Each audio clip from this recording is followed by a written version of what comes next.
Welcome to Indian math गुरु। मेरा नाम है अनिल। इस वीडियो में करेंगे क्लास 10th के सब्जेक्ट मैथ के चैप्टर नंबर 5, जिसका नाम है अर्थमेटिक प्रोग्रेशन। हिंदी में बोलेंगे समानांतर श्रेणी। अर्थमेटिक प्रोग्रेशन की इंट्रोडक्शन वाली वीडियो होगी, यानी कि इसमें न्यू एनसीईआरटी बुक के अकॉर्डिंग जो बेसिक कॉन्सेप्ट और फॉर्मूले हैं उसको एग्जाम्पल के साथ इस वीडियो में आपके लिए एक्सप्लेन कर दूंगा। इसके अलावा जो भी इस चैप्टर की एक्सरसाइजेज हैं उन सभी को अलग अलग वीडियो में सॉल्व किया गया है। सभी के लिंक आपको नीचे डिस्क्रिप्शन बॉक्स में प्रोवाइड कर दिए गए हैं, सभी को देख लेना और अच्छी तरह से समझ लेना। जो भी इस चैप्टर का इंट्रोडक्शन है, इंट्रोडक्शन टू अर्थमेटिक प्रोग्रेशन, इसको शुरू करते हैं गाइस नेक्स्ट पेज से। इंट्रोडक्शन में सबसे पहले जो भी चैप्टर है, चैप्टर का नाम है अर्थमेटिक प्रोग्रेशन। इसकी शॉर्ट फॉर्म को कहा जाता है एपी। हम ज्यादातर शॉर्ट फॉर्म यानी कि एपी का ही यूज करेंगे। सो क्या होती है एपी? डिफिनेशन यहाँ पर दी गई है। It is a square of number such that the difference is constant. ये नंबर का एक सीक्वेंस होता है जिसमें जो भी डिफरेंस है ना, एक नंबर से दूसरे नंबर के बीच में कांस्टेंट रहता है, यानी कि इक्वल रहता है। एक नंबर से दूसरे नंबर पर जाने पर जो डिफरेंस होगा वही डिफरेंस दूसरे से तीसरे पर और तीसरे से चौथा नंबर पर जाने पर होगा। अब बात आती है सीक्वेंस की। ये सीक्वेंस क्या होता है? जैसे यहाँ पर दिया गया है, it is a set of numbers arranged in a definite order. ये नंबर्स का एक सेट होता है जिसमें जो भी हमारे नंबर्स है उनको प्रॉपरली एक डेफिनेट तरीके से अरेंज किया गया होता है। जब तक एग्जाम्पल नहीं लेंगे तब तक आपको ये क्लियर नहीं होगा। तो एग्जाम्पल के लिए यहाँ पर है एग्जाम्पल्स ऑफ एपी। यहाँ पर दिया गया है 1 2 3 4 5 6 डॉट डॉट डॉट 100। ठीक है, तो यहाँ पर आप देखेंगे फ्रेंड्स, यहाँ पर एक से लेकर के दो के बीच में जब जाते हैं तो यहाँ पे जो डिफरेंस है वो है 1 का। वो डिफरेंस कितना है? 1 का। +1 का डिफरेंस है। यहाँ पर +1 का डिफरेंस है। ठीक है, यहाँ पर भी +1 का डिफरेंस है, यहाँ पर भी +1 का डिफरेंस है। ठीक है, तो ये नंबर्स का एक सेट होता है, सीक्वेंस, यानी कि एक सीक्वेंस दी हुई है नंबर्स की, इनको बोलते हैं सीक्वेंस। 2 3 4 5 6 डॉट डॉट डॉट 100 तक। ठीक है, तो यहाँ पर एक सीक्वेंस दिया हुआ है 1 2 3 4 5 6, ये हमारा एपी है। तो यहाँ पर जब भी हम फर्स्ट नंबर से सेकंड नंबर पर जाते हैं तो यहाँ पर डिफरेंस दिया हुआ है +1 का, और सेकंड नंबर से थर्ड नंबर पर जाते हैं तो ये भी डिफरेंस दिया हुआ है +1 का। थर्ड नंबर से फोर्थ नंबर पर भी जाते हैं तो यहाँ पर डिफरेंस है 1 का, यानी कि जो डिफरेंस है वो कांस्टेंट है। तो ये हमारा जो होगा, ये सीक्वेंस जो होगी हमारी एक एपी होगी। इसी तरह यहाँ पर देख लेते हैं, हमने अगर 10 से 20 पर जाते हैं तो यहाँ पर डिफरेंस है +10 का, या अगर यहाँ पर 20 से 30 पर जाते हैं तो यहाँ पर डिफरेंस है 10 का, और यहाँ से 30 पर 40 जाते हैं तो यहाँ पर भी डिफरेंस है 10 का। तो इस तरह से ये जो सीक्वेंस है डैश डैश डैश डैश 110 तक चली जाती है। तो ये सीक्वेंस भी हमारी एक एपी होगी। अब यहाँ पर देख लेते हैं, यहाँ पर 90 है तो यहाँ पर भी एक डिफरेंस है -10 -30 का, और यहाँ पर डिफरेंस है -30 का, यहाँ पर भी डिफरेंस है -30 का, और यहाँ पर भी डिफरेंस है -30 का। और इस तरह से ये सीक्वेंस आगे की ओर बढ़ती जा रही है। तो इस सीक्वेंस भी हमारी एक एपी होगी। इसी तरह से इस नंबर पर भी देखेंगे तो यहाँ पर भी डिफरेंस है +2 का, यहाँ पर भी डिफरेंस है +2 का, यहाँ पर भी डिफरेंस है +2 का। तो इस तरह से ये जो डिफरेंस है यहाँ पर कांस्टेंट है, एक ही सेम डिफरेंस है, तो ये एपी भी, ये सीक्वेंस भी हमारी एक एपी होगी। इसी तरह यहाँ भी 14, यहाँ भी डिफरेंस है 0 का, यहाँ भी डिफरेंस है 0 का, तो ये सीक्वेंस भी हमारी क्या होगी? एक एपी होगी। तो हम बात करते हैं टाइप्स ऑफ एपी। हमारी जो अर्थमेटिक प्रोग्रेशन होती है वो कितने टाइप्स की होती है? ठीक है, तो ये हमारी अर्थमेटिक प्रोग्रेशन 2 टाइप्स की होती है, फाइनाइट एपी और इनफाइनाइट एपी। ये फाइनाइट एपी क्या होती है और इनफाइनाइट एपी क्या होती है, दोनों को एक एक करके समझ लेते हैं, दोनों का एग्जाम्पल भी बताऊंगा। ठीक है, तो फाइनाइट एपी होती है, the AP has limited terms called finite AP. जो भी हमारी सीक्वेंस में ये नंबर्स होते हैं इनको टर्म्स कहा जाता है। ये हमारी फर्स्ट टर्म, ये हमारी सेकेंड टर्म, ये हमारी थर्ड टर्म, और ये हमारी फोर्थ टर्म होती है। जो भी हमारी टर्म्स होती है ना वो लिमिटेड टर्म्स हो, यानी कि उन टर्म्स का कहीं ना कहीं पे जाके इंड होगा। जैसे कि यहाँ पर देखें आप, डॉट डॉट करके ये 100 पर इंड हो रही है। ठीक है, तो इसको क्या कहेंगे हम? Finite AP. कभी ना कभी हमें लास्ट टर्म मिलेगी, तो ऐसे एपी को कहा जाता है फाइनाइट एपी। अब हम बात करेंगे इनफाइनाइट एपी की। The AP has unlimited terms called infinite AP. ऐसी अर्थमेटिक प्रोग्रेशन जिसकी इनफाइनाइट टर्म्स होती हैं, अनलिमिटेड टर्म्स होती हैं, अनगिनत टर्म्स होती हैं, जिसका अंत कहीं पर नहीं होता है, कभी भी नहीं होता है टर्म्स का, तो इसको इनफाइनाइट एपी कहा जाता है। जैसे कि यहाँ पर आप देख लें 90 से 30 माइनस किया 60 से 30 माइनस हुआ 30 से 30 में से 30 माइनस हुआ तो 0 में से 30 माइनस हुआ तो माइनस का 30 और ये डॉट डॉट डॉट डॉट ये लाइन आगे तक जा रही है। तो इनको हम क्या कर सकते हैं, इनफाइनाइट एपी, ये हमारी हो जाएगी इनफाइनाइट एपी। ठीक है, इसी तरह से यहाँ पर देखें तो ये 14 है, 14 के बाद फिर 14 है, 14 के बाद 14, 14 के बाद 14 और ये डॉट डॉट डॉट करके इनफाइनाइट तक जा रही है। तो ये हमारी हो जाएगी इनफाइनाइट एपी। तो इनको कहा जाता है infinite arithmetic progression. Infinite AP होगी और ये फाइनाइट एपी हो जाएगी, क्योंकि इसमें लास्ट टर्म दी हुई तो ये क्या कहलाएगी, फाइनाइट एपी। इसी तरह से यहाँ पर भी लास्ट टर्म दी हुई है तो ये हमारी हो जाएगी फाइनाइट एपी और यहाँ पर भी लास्ट टर्म है तो ये क्या हो जाएगी हमारी फाइनाइट एपी और ये हो जाएगी हमारी इनफाइनाइट एपी, क्योंकि इसमें लास्ट टर्म नहीं दी हुई है। इसी तरह से यहाँ पर भी लास्ट टर्म नहीं दी हुई है तो क्या हो जाएगी इनफाइनाइट एपी। इंट्रोडक्शन वीडियो से जो भी आपके कॉन्सेप्ट हैं वो क्लियर हो जाते हैं। इन कॉन्सेप्ट का यूज करके आपको बहुत सारे क्वेश्चंस की प्रैक्टिस करनी होगी। प्रैक्टिस करने के लिए आपको चाहिए एक क्वेश्चन बैंक, तो आप मार्केट से कोई भी एक अच्छी क्वेश्चन बैंक ले सकते हैं और उस पर प्रैक्टिस कर लें ताकि आपकी स्पीड और एक्यूरेसी अच्छी हो जाए। अब हम बात करेंगे जनरल फॉर्म ऑफ एपी। जो भी हमारी एपी होती है उसकी जनरल फॉर्म किस तरह से होती है। अगर हमने जनरल फॉर्म को समझ लिया तो हमारे बहुत सारे कॉन्सेप्ट कवर हो जाएंगे। तो जो भी हमारी जनरल फॉर्म होती है, यहाँ पर 2 जनरल फॉर्म लिखी गई हैं। हम एक से भी काम चला सकते थे, लेकिन दोनों मैंने इसलिए लिखी हैं ताकि आपको क्लियर रहे, ताकि आपको कॉन्सेप्ट बिल्कुल क्लियर हो जाए। तो जो भी हमारी एपी दी गई है ना, ऊपर वाला होगा इनफाइनाइट टर्म की एपी, इनफाइनाइट एपी हो जाएगी और नीचे वाला होगा फाइनाइट एपी की टर्म।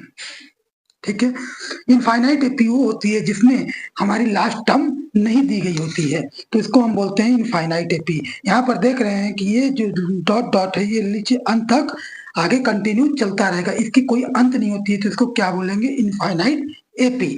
और फाइनाइट एपी में हमें लास्ट वाला टर्म गिवन रहता है, तो लास्ट वाला टर्म अगर जिसमें मिला गिवन होता है उसे हम कहते हैं फाइनाइट एपी। दोस्तों ऊपर वाला ये हो जाएगी इनफाइनाइट टर्म की जनरल फॉर्म होगी और नीचे वाली फाइनाइट टर्म की जनरल फॉर्म होगी। अब यहाँ पर जो भी जनरल फॉर्म है ना, उसको समझने के लिए हमें कुछ टर्म्स को समझना पड़ेगा। जैसे कि ये यहाँ पर जो है होता है हमारी एपी की फर्स्ट टर्म।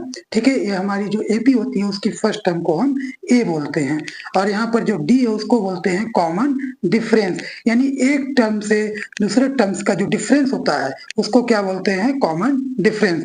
और यहाँ पर एन होता है लास्ट टर्म, और लास्ट टर्म हमें सिर्फ फाइनाइट एपी में ही मिलती है, क्योंकि इनफाइनाइट एपी में हमारी लास्ट टर्म नहीं होती। ये एपी जो होती है कंटिन्यू चलती रहती है, तो हमारी जो एन होती है वो लास्ट टर्म होती है और ये हमें मिलती है फाइनाइट एपी में। और एन होता है नंबर ऑफ टर्म्स, यानी कि जो हमारी एपी दी गई है उसमें कितने टर्म्स दिए गए हैं, कितने नंबर दिए गए हैं, उसको क्या बोलते हैं नंबर ऑफ टर्म्स। तो हमारी जो भी जनरल फॉर्म्स हैं, ये वाली जनरल फॉर्म और ये वाली जनरल फॉर्म में डिफरेंस क्या है, इसमें लास्ट टर्म दी गई है और इसमें लास्ट टर्म नहीं दी गई है। अब यहाँ पर कुछ चीजें एक्सप्लेन करता हूँ, काफी इंपॉर्टेंस रखती है। जो भी हमारी एपी है इसमें जो एपी की फर्स्ट टर्म है, ये फर्स्ट टर्म ए दी गई है, हम इसको ए ही यहाँ पर लिखते हैं। ठीक है, और यहाँ पर ए प्लस ये यहाँ पर जो ये सेकेंड टर्म लिखी हुई है, यानी कि हमारा जो फर्स्ट टर्म है और कॉमन डिफरेंस को ऐड करके लिखा गया है, इसको हम क्या लिखते हैं A2, इसको लिखते हैं ए की A2।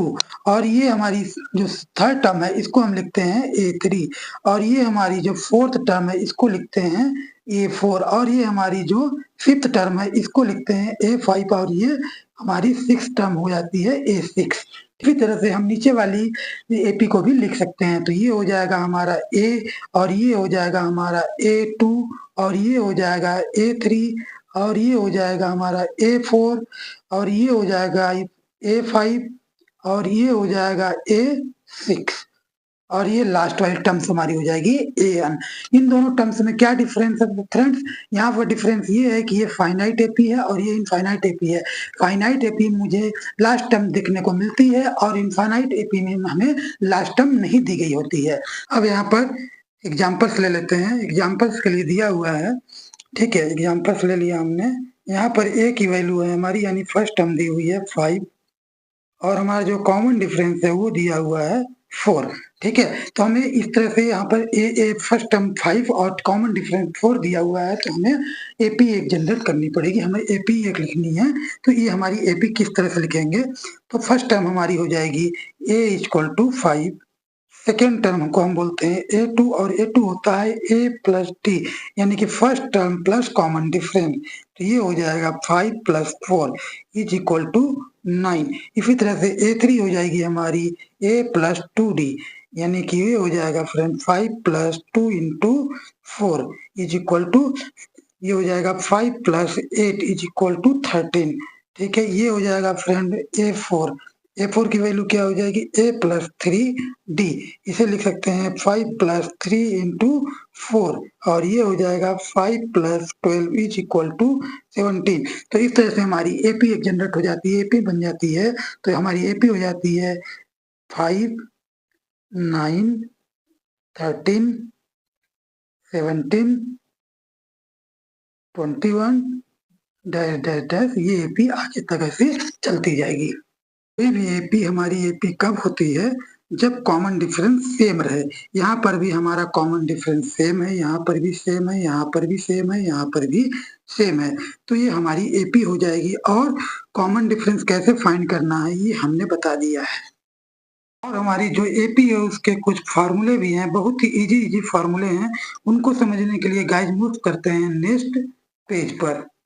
एपी में 2 ही फार्मूले हैं, अगर आपने इन दोनों फार्मूलों को अच्छी तरह से समझ लिया तो और कुछ क्वेश्चंस की प्रैक्टिस कर लेते हैं तो एपी का कोई भी क्वेश्चन आपको डिफिकल्ट नहीं लगेगा। ज्यादातर एपी में जो क्वेश्चंस हैं वो फार्मूला बेस्ड ही हैं, तो उन फार्मूलों को ध्यान से समझ लेना। तो इन फार्मूलों को ध्यान से समझते हैं। यहाँ पर दिया हुआ है find the number of terms, find the last term. यहाँ पर एन जो होता है, एन जो होती है एपी की हमारी लास्ट टर्म होती है, और ए जो होता है एपी की फर्स्ट टर्म होती है। एन होता है नंबर ऑफ टर्म्स, एपी की नंबर ऑफ टर्म्स होती है कि उसमें कितने नंबर ऑफ टर्म्स यानी कितने टर्म्स दिए हुए हैं, और डी जो होता है वो हमारा कॉमन डिफरेंस होता है। ये सारी चीजें हमने पहले ही बता दिया है, ठीक है। तो अब हम यहाँ पे फाइंड करते हैं, जैसे हमारी कोई सीरीज दी हुई है, ठीक है, यहाँ पे दिया है 4, 8, 12, 16 dot dot dot dot A13। तो हमें यहाँ पे पूछा गया है कि हमारी जो लास्ट टर्म है वो A13 है और ये हमारी कितनी होगी, ठीक है। तो यहाँ पे A13 फाइंड करते हैं। उससे पहले देखते हैं कि हमारी यहाँ पर A की जो वैल्यू है वो कितनी दी हुई है। तो A की वैल्यू क्या होती है, हमारी जो AP की फर्स्ट टर्म होती है वो होती है A, तो यहाँ पर हो जाएगा 4। और यहाँ पर कॉमन डिफरेंस की बात करें तो कॉमन डिफरेंस डी होता है, तो डी को कैसे फाइंड आउट करते हैं, तो A2 माइनस A2 में से अगर A को माइनस कर देंगे तो हमारा कॉमन डिफरेंस निकल करके आ जाएगा। तो हम यहाँ पर लिख सकते हैं 8 माइनस 4 इज इक्वल टू 4। तो हमारा डी कॉमन डिफरेंस जो हो जाए एपी की कॉमन डिफरेंस कितनी हो जाएगी 4, ठीक है। और यहाँ पर हमारा जो एन दिया हुआ है वो कितना है हमारा, तो एन हमारा होता है नंबर ऑफ टर्म्स। यहाँ पर A13 दिया हुआ है तो हमारे नंबर ऑफ टर्म्स कितने हो जाएंगे 13, तो यहाँ पर नंबर ऑफ टर्म्स हो जाएंगे 13, ठीक है। तो अब हम यहाँ पर निकालेंगे A13 यानी कि इस 13 टर्म्स की लास्ट टर्म कितनी होगी, ठीक है। A13 को फाइंड आउट करना है हमारी क्या होगी, तो हम सबसे पहले फार्मूले का यूज करते हैं। तो फार्मूला लिखा हुआ है AN equal to A plus N minus 1 कोष्टक में T, ठीक है। अब ये हो जाएगा हमारा AN यानी कि A13। तो A13 की वैल्यू फाइंड करते हैं, तो A की वैल्यू आ गई 4 और N की वैल्यू आ गई 12 और -1 और D की वैल्यू हो गई 4, ठीक है। अब इसको सिंप्लीफाइड करेंगे तो ये हो जाएगा 4 प्लस 12 में से 1 गया तो 13 में से 13 माइनस 1 होगा, 13 में से 1 गया तो 12 इंटू 4 और ये हो जाएगा 4 प्लस 48, तो ये हो जाएगा आपका 52। तो हमारी जो लास्ट टर्म होगी वो कितनी होगी 52। तो गाइस यहाँ पर 4 टर्म्स दिए हुए हैं, ठीक है। यहाँ पर 4 चीजें दी हुई हैं, इनमें से अगर आपको कोई भी 3 चीज गिवन है तो आप कोई भी एक चीज फाइंड आउट कर सकते हो। अगर इसमें से कोई भी 3 चीज गिवन कर दिए जाए तो आप एक चीज को फाइंड आउट कर सकते हो। अब चलते हैं नेक्स्ट फार्मूले पर। नेक्स्ट वाला फार्मूला क्या है, जो भी हमारा यहाँ पर एपी गिवन है, इनमें जो टर्म्स दी गई हैं, ठीक है, इन सभी टर्म्स को ऐड कर दें तो क्या आंसर हमें मिलेगा, उसके लिए यूज करना है हमें ये वाला फार्मूला। और इसके लिए मैं आपको एक ट्रिक भी बताऊंगा, एक फार्मूला और बनता है इसी फार्मूला का यूज करके, वो भी मैं आपको बताऊंगा। लेकिन अभी हम यही फार्मूला का यूज करेंगे। जो भी हमारा फर्स्ट टर्म, अब चलते हैं नेक्स्ट फार्मूले पर। नेक्स्ट वाला फार्मूला क्या है, जो भी हमारा यहाँ पर एपी गिवन है, इनमें जो टर्म्स दी गई हैं, यदि इन सभी टर्म्स को हम ऐड कर दें तो क्या आंसर हमें मिलेगा, उसके लिए यूज करना है हमें ये वाला फार्मूला, ठीक है। और इसके लिए मैं आपको एक ट्रिक बताऊंगा, एक फार्मूला और बनता है इसी फार्मूला का यूज करके, वो भी मैं आपको बताऊंगा। लेकिन अभी हम यही वाला फार्मूला यूज करेंगे। जो भी हमारा first N term of AP है, उसको हम यस, कैपिटल यस से डिनोट करते हैं।